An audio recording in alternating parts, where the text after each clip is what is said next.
Hey guys, welcome to Shojib Tutorials. This is the first video of multiplayer game. I'm going to show you the basics of multiplayer in the first video. Then we're going to make progress throughout the other videos. So let's get started. So in the SS folder, we're going to organize. We're going to create a couple of folders. So we're going to be like materials. We're going to have prefabs. Right click here and create a new plane. Right, we're also going to create folder called levels. Okay, all right, so we have a plane here, right? So we want to make it a little big, scale it big. Go to materials folder and we're going to create a material for this, m_plane. Let's drag and put it on the plane so that it applies, and then change the color. This we're going to organize, create a folder, create an empty object, and name it stage objects. This is where we're going to put anything that has to do with the stage. Create 3D capsule. All right, so we're going to rename it to player. Let's drag it up, right click and 3D cube, right, and drag it to the bottom. Resize it. All right, there you go. So that looks pretty good. Now let's place it on the ground. All right, we want to add a movement to this guy. All right, so we're going to create go to assets and right click and create a new folder called scripts.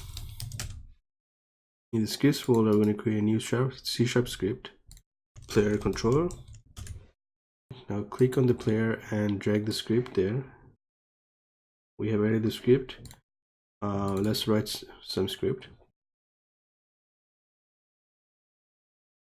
Let's give it some input. So we're going to have like float x-axis, input get axis,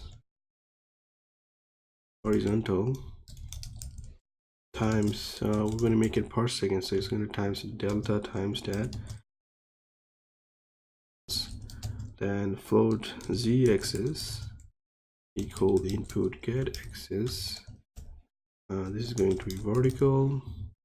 Do the same thing here, time that delta, so that is per second, not per frame, and it's going to be like 2.0 frame. So we're going to transform. We're going to use the transform rotate. So x-axis, copy this, translate, z-axis. All right, let's see how it works. All right, so let's give it a try. So up, move forward, and then go back, and right, left. All right, so move forward, back. All right, so we're going to add one more object. Right click on the player, cylinder. Okay, so we're going to add the cylinder. We're going to scale it to 0.2 maybe, rotate it 90. Yeah, 90. I'm going to pick it up.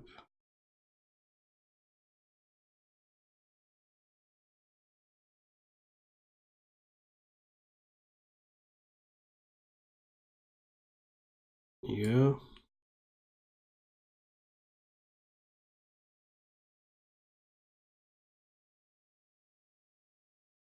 There you go. So this is going to be our gun, right? Like that. All right, now if I play,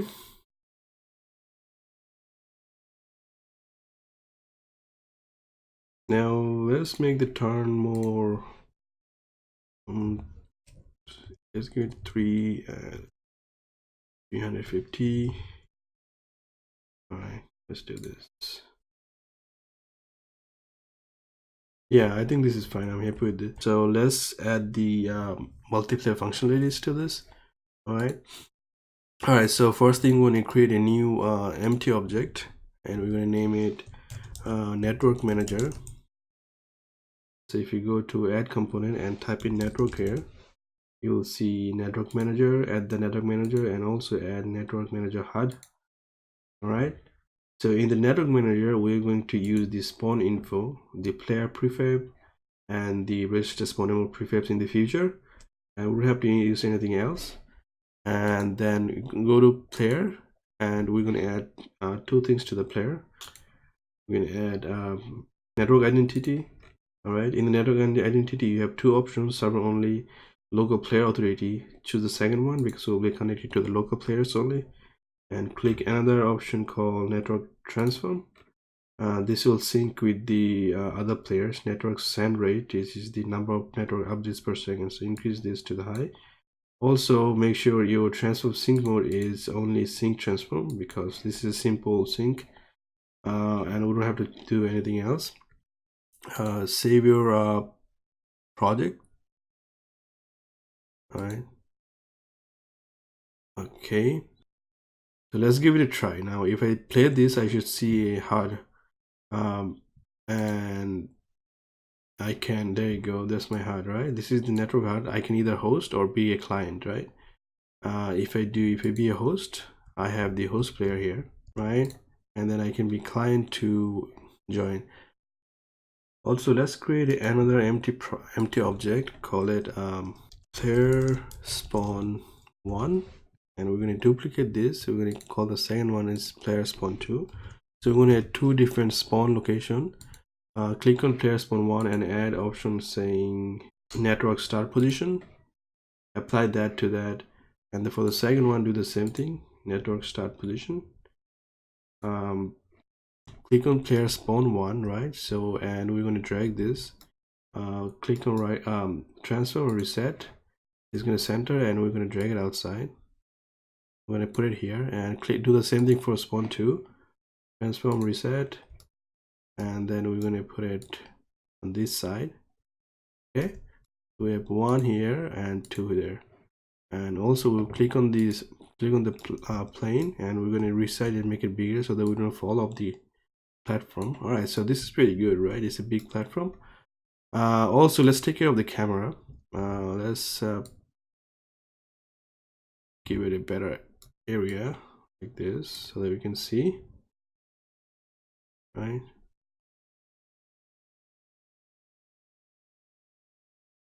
Like that, something like this, yeah.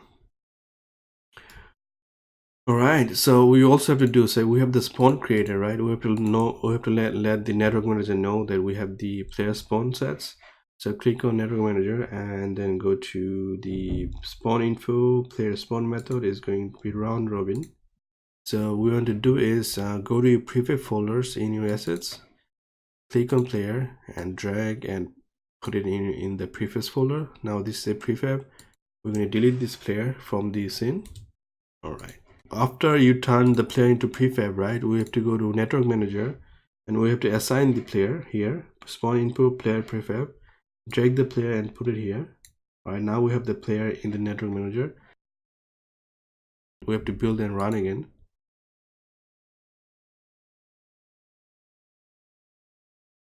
All right, I'm going to host from Unity.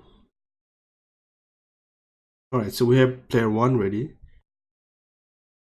Let's bring in the client. So we're going to join as a client, and the client is over there. Look at this. Since right now, if I move, both of them move, but they're syncing though. If you can see on both screen, they're if I do it here,